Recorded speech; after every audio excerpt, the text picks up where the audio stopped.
Hey y'all, welcome back to my channel. In today's video, I will show you how I cover a cake with fondant. So everybody's technique could be different. So I'm just showing y'all the way I cover mine. So I just mix some black and white fondant just to get this marble effect. And I'm rolling out my fondant I really don't know what the measurement is, but you do not want your fondant to be too thick and you don't want it to be thin. I think 1/8 of an inch is too thin, so I will roll it out a little thicker than that. And when you're rolling out your fondant, make sure you roll it out wide enough to cover the cake, so that will reduce breakage and stretching and stuff. So I measured my cake to see how tall it was and how the width. So you see me take measure out just to make sure I rolled my fondant wide enough to cover everything. So now, I forgot to show y'all this. I put my cake in the refrigerator and let it get firm.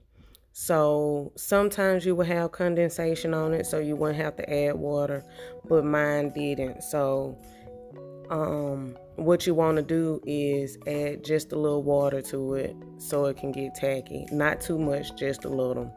So once I put the fondant over it, the first thing you want to make sure is secure is the very top part, at least 1 inch.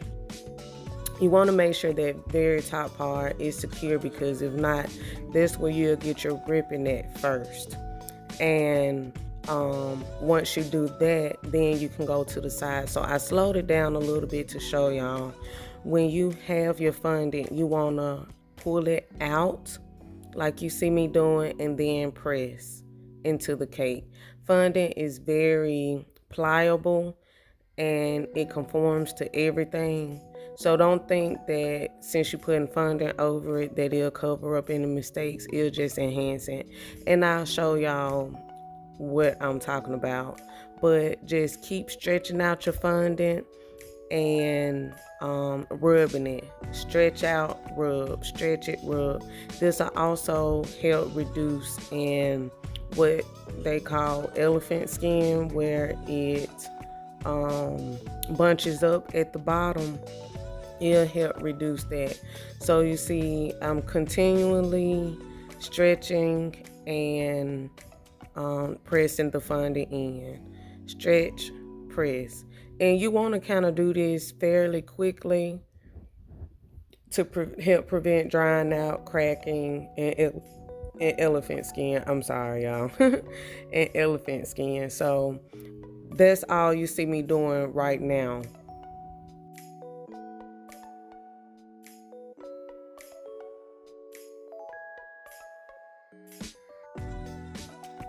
Okay, take your fondant smoother and just help smooth out that fondant even further. That's what I use my fondant smoother for.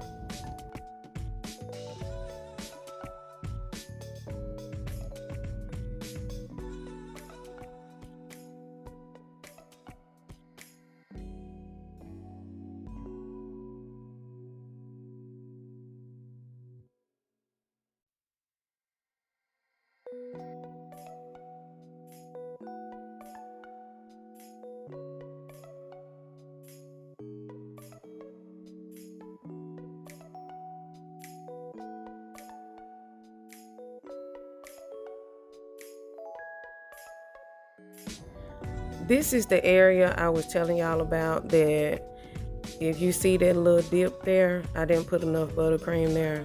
And so you can see what happened was the fondant just enhanced that. So now all I'm doing, I just got a piece of wax paper or parchment paper, whatever you have.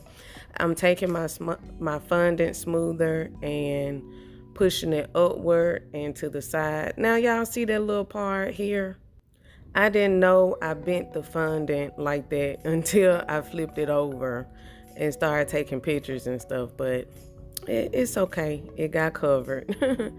So again, I'm just taking that fondant smoother and pressing it on the cake. Make sure it's secure, especially at the bottom.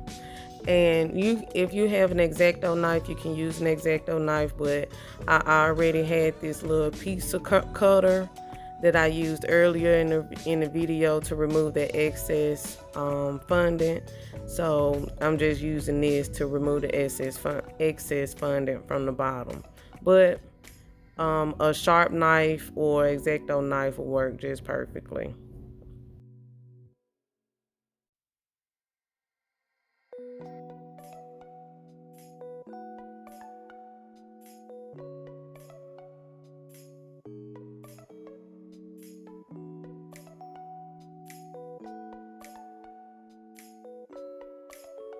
That's all to it, guys. Just keep practicing on it. Covering a cake in fondant does take practice. Like, it took me a long time, and sometimes I still have to start over sometimes, but just keep practicing and you'll be able to cover a cake in fondant in no time. If you like this video, give me a thumbs up and comment in the comment section. Don't forget to subscribe and click the notification bell so you will not miss any other upload. And I'll see y'all in the next video. See y'all.